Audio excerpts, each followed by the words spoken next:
Look, I think you cannot ignore the fact that he is gathering thousands of people and that he is speaking to a segment of the population.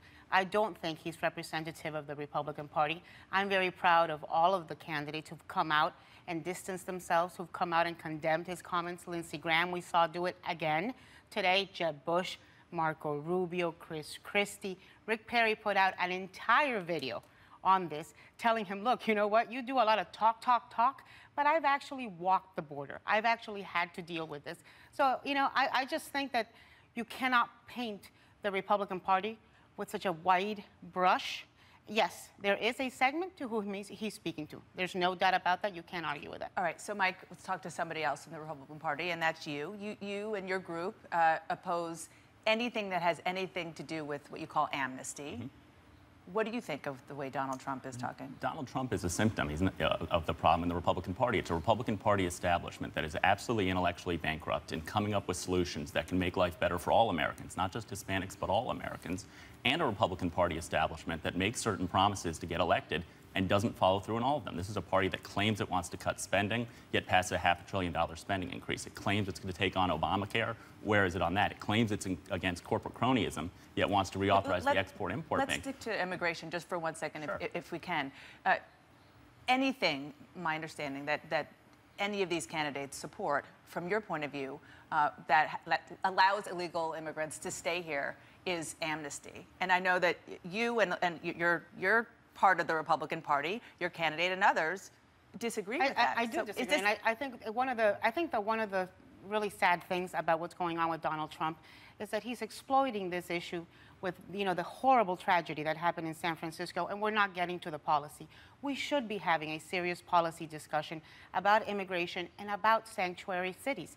I'm fine with eliminating sanctuary cities. Let's make it part of immigration reform so that, you know, bleeding heart cities like San Francisco are not taking the laws into their own hands. Frankly, there is absolutely no excuse why there should be felons with multiple felonies and convictions roaming the streets, despite the federal government asking for them to be turned over. Dan Pfeiffer, one second. How, you know, as a Democrat, how much does this split, which we just illustrated right here within the Republican Party, help your party? Oh, he's trying to control his giddiness. Try not to get giddy on live donation. I'm not even trying to control it. That's an actual giggle. Look, I think as a Democrat, Donald Trump should keep talking. We should put a camera on him 24/7. This is great for Democrats. But it does hit at a real issue here, which is I think Anna is right. Donald Trump is talking to a important, powerful segment of the Republican Party, this nativist element, something that Sarah Palin started in 2008. And the Republicans have nursed this and used it to their benefit to win congressional elections in 2010 and 2014. And now it's coming home to roost. It's sort of like Dr. Frankenstein wake up and wondering, where did that monster come from? You know, this is sort of something that they've created themselves. There's absolutely nothing nativist about saying that before we look at the people who are here illegally, before we look at people who have, for example, overstayed a visa, which is fundamentally unfair to say you're going to stay in this country after overstaying a visa when the person who went home followed the law, doesn't get the same opportunity to look at the American dream, that we're going to fix the immigration system, that we're going to look at stuff like sanctuary cities, we're going to match supply and demand for labor. Once you do that, you can have a conversation about people who are here before.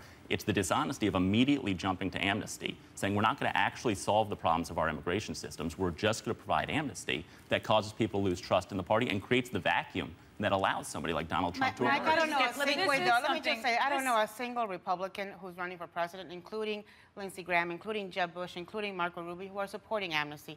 They're supporting comprehensive immigration solutions. Well, of course he doesn't. You know, let's not demagogue the word amnesty. Amnesty is when you forgive everything. When you have a process where they have to go through lengthy tests, when they have to go through multiple obstacles, that is not amnesty. Amnesty was what Ronald Reagan passed in the 1980s. Nothing that's being proposed now is amnesty.